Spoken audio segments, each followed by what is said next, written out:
Bora lá, galera, mais um vídeo aqui do nosso canal e bora falar do clássico Fla-Flu. Teremos aí a final de grandes jogadores aí dos dois lados, né? Fluminense e Flamengo. Marcelo retornando ao futebol brasileiro. Marcelo tá treinando forte aí para poder estrear contra o Flamengo na final do Campeonato Carioca. O que vocês estão achando aí, tricolores?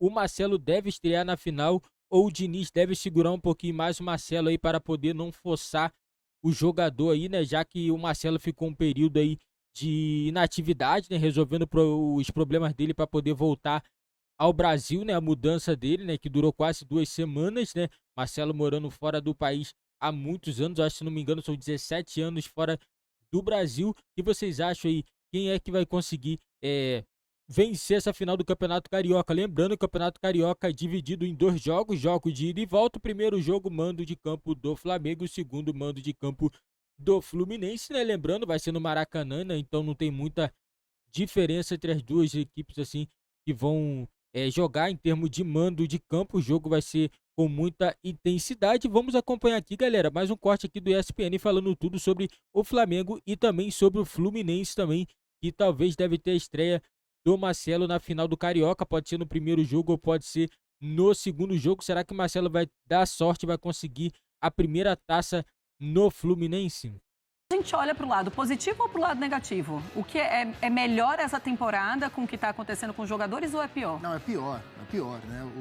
O lado positivo, ele é meramente individual para poucos atletas e, tirando o Pedro, para jogadores que não são protagonistas, né?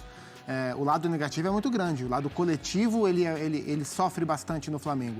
E eu não estou nem comparando com o Flamengo do auge do Dorival Júnior, né? Dos primeiros 2, 3 meses do trabalho do Dorival ali, até as quartas, semifinal da Libertadores, né? Ali, aquele jogo contra o Vélez e tal, na Argentina principalmente. Ali foi o auge daquele Flamengo. E eu não tô nem falando dessa parte, estou falando do Flamengo da reta final do Dorival, que já era um Flamengo em queda. O Flamengo das finais já era um Flamengo em queda. O Flamengo que sofreu contra o São Paulo na semifinal da Copa do Brasil já tinha ali algum sinal de alerta.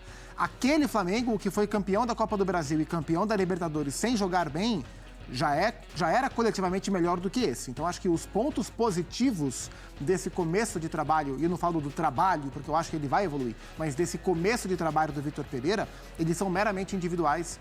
Para o Fabrício Bruno, sim. Para o Ayrton Lucas, bastante. As oportunidades para o Matheus Gonçalves e para o Matheus França. Se bem que o Matheus França já vinha jogando, ele e o Vitor Hugo, eles foram frequentemente usados também na última temporada. O Matheus Gonçalves é uma novidade. O Everton Cebolinha tentando se encontrar, mas sendo utilizado também por força de necessidade na direita, onde ele não gosta. O Everton gosta de jogar na esquerda. Ele jogou já de ponta e de ala pela direita. Então, acho que são, sim, muito poucos avanços para a expectativa criada e pouquíssimos avanços para os problemas que o Flamengo tem. O Flamengo é um time que piorou coletiva e individualmente de uma temporada para outra. Pois é, são muitas mudanças mesmo, né, no time, André. Também quero a tua opinião em relação a isso, a esses jogadores que melhoraram, os que pioraram. Hoje o Arrascaeta não treinou, né? Ele está tentando se recuperar. O Gabigol também, mas isso ele não preocupa. E eu também queria que você pensasse assim, num substituto para o Arrascaeta. Aí volta o Everton Ribeiro, como é que você imagina?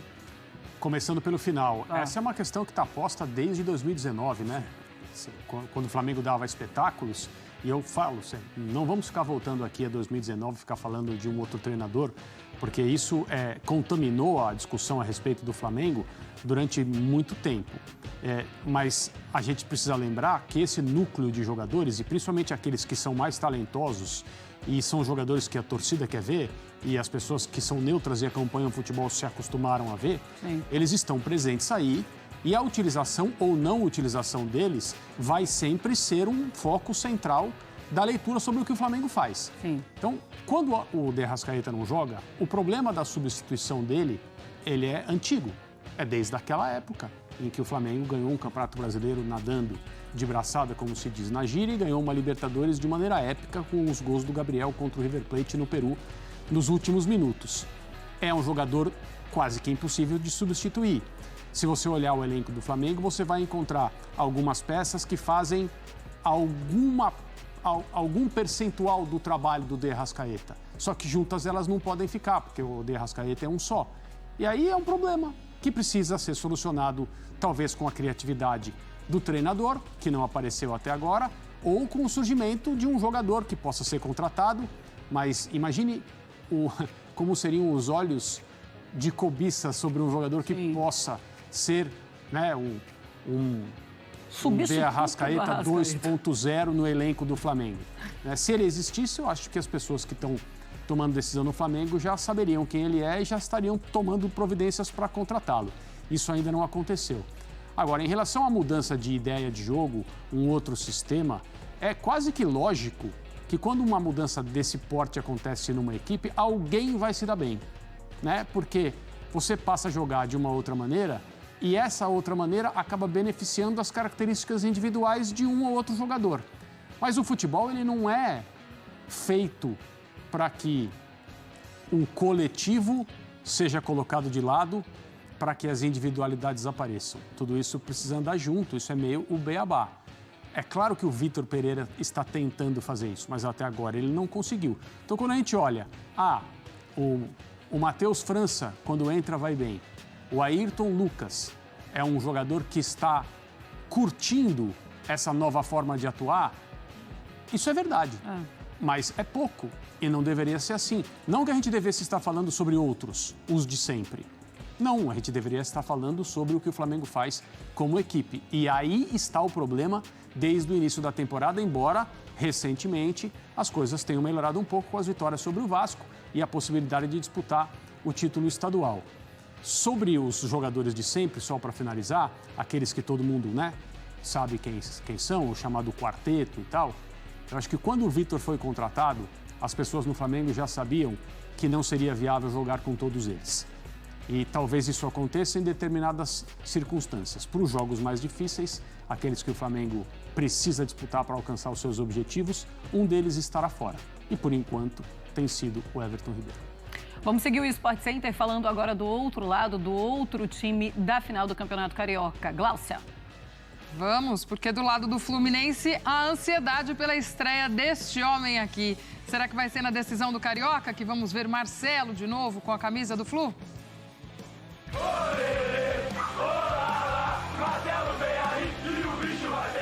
Marcelo, ídolo tricolor, foi apresentado há 2 semanas. E o sentimento é claro, a volta para casa.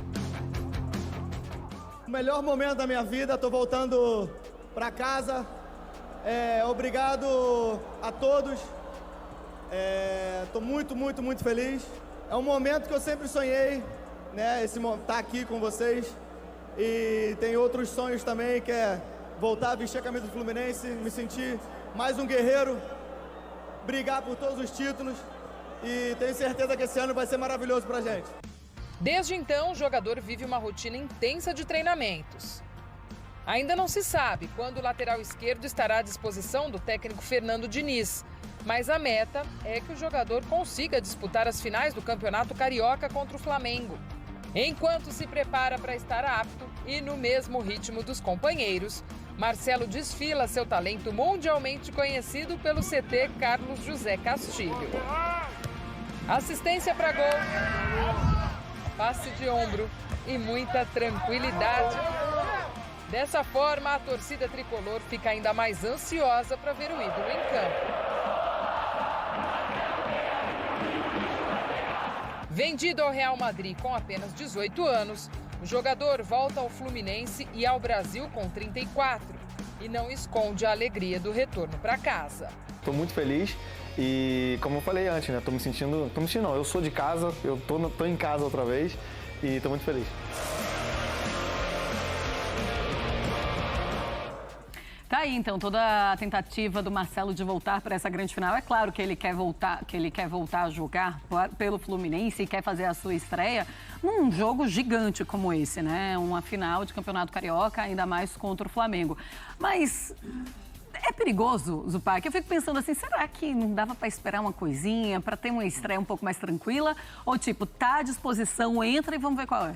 Eu acho assim, se não tivéssemos vivendo uma data FIFA que ofereceu aos técnicos 2 semanas para trabalhar, 10 dias para trabalhar, isso nem seria cogitado. O Marcelo estaria fora. Uma vez que existe o tempo para treinamento e ele está ali na metade, né? Isso possibilita a conversa. Eu admito que nessas horas, assim, primeiro, eu não estou nos treinos, eu não sei o que o Marcelo está entregando ao Diniz. Mas eu admito que nessas horas, eu não sou uma pessoa assim, mas nessas horas eu sou um cara um pouco mais conservador, tá? Então nessas horas eu fico com medinho nessa hora. Mas assim, o medo dele se machucar, Não, medo de expor o dele... time. De expor o time, especialmente por se tratar de um jogo contra o Flamengo, que mesmo sendo o Flamengo um time abaixo do que ele pode ser, um Flamengo que não inspira aquele medo todo, é um jogo equilibrado, é um jogo que demanda muita atenção, né? Muita atenção. Então, assim, existe o risco, assim como existe o benefício de você tentar surpreender o Flamengo com uma peça que o Flamengo não tem a ideia de como é que você vai utilizar, porque o Marcelo é uma peça que ele vai ser o lateral esquerdo, mas, assim, os laterais do time do Diniz, tipo o Samuel Xavier, ele é pouco lateral, ele é tudo. Né? Onde está a bola, eles estão. Então, isso para o Marcelo facilita. Sem bola, volta e recompõe linha de 4. Com bola, liberdade para estar perto da bola. Então, deve ser assim. Mas eu admito, mesmo entendendo o efeito que teria isso para o time, para a torcida, que ele é um cara que ganhou mais títulos com a camisa mais importante do clube do mundo. Então, pô, ter um cara desse em uma final, claro que te ajuda. Mas do ponto de vista coletivo, eu admito que eu tenho um pezinho no conservadorismo para esse tipo de situação e eu deixaria ele no banco para circunstâncias. Tá bom. Mas o Diniz, eu não sei não. Esse bobear ele vai pôr para jogar. Arrisca ou deixa no banco e utiliza ao longo da partida? A gente acha que só está conversando sobre isso porque existe esse tempo que o Gustavo mencionou e porque o Fernando Diniz é um treinador corajoso, é um treinador que, né, pensa o futebol de uma outra maneira. Então, acho que existe essa possibilidade. Me parece que ele não vai arriscar o equilíbrio coletivo do Fluminense, que está aí para todo mundo ver, até agora no ano, fazendo as atuações que o Fluminense tem feito. A gente falava agora há pouco sobre o Flamengo. Do ponto de vista coletivo, o que o Flamengo não tem é exatamente o que o Fluminense tem. Uma ideia bem estabelecida e você vê essa ideia interpretada pelos jogadores ao jeito do seu treinador, que é diferente, mas a coisa sendo bem feita, né? Eu não acho que o Diniz, por mais fora da caixa que pense, vai arriscar isso que ele já conseguiu. Mas ele pode pensar no Marcelo como um recurso. Sim. Um recurso para um determinado momento. Quando aí a coisa do cobertor curto para cada... Galera, é isso aí, né?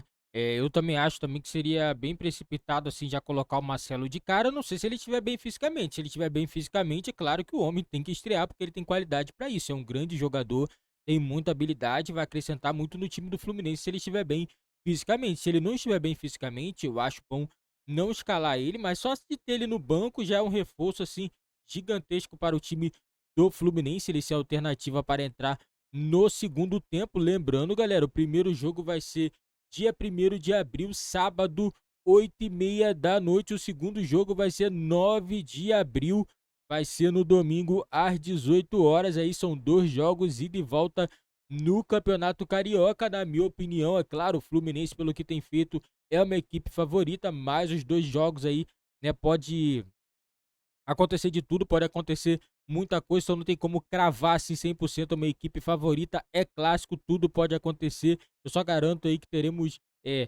2 grandes jogos aí do Campeonato Carioca. E, né, o Fernando Diniz sempre monta um time assim surpreendente, a equipe dele joga muito bem, certinha, né? Claro, se o Flamengo vacilar na defesa, vai tomar muitos gols desse time do Fluminense, que é uma equipe muito boa. O Cano não costuma perdoar, não costuma perder gol, né? Igual o Gabigol, para fazer 1 tem que perder 5, e já o Cano não, o Cano é muito letal, se a bola chegar ele vai fazer gol e vai sim dar vantagem ao time do Fluminense. Agora vamos ver o que o técnico também, Vitor Pereira, vai fazer nesse time do Flamengo, porque o problema era tempo para trabalhar, agora ele está tendo tempo para trabalhar esse intervalo aí para poder jogar a final do Campeonato Carioca. Ele vai ter muito tempo para trabalhar esse time do Flamengo e vamos ver qual vai ser a evolução do Flamengo nesse jogo contra o Fluminense. Já o Fluminense a gente já sabe como vai vir o time. É um time que o Fernando Diniz já vem trabalhando desde o ano passado, então não é nenhuma surpresa como esse time do Fluminense joga. Galera, esse foi o vídeo do nosso canal. Não esquece, você que está chegando, dá aquela moral aí, deixa seu like, se inscreve no nosso canal e ative o sininho das notificações para você não perder nenhum vídeo aqui do nosso canal.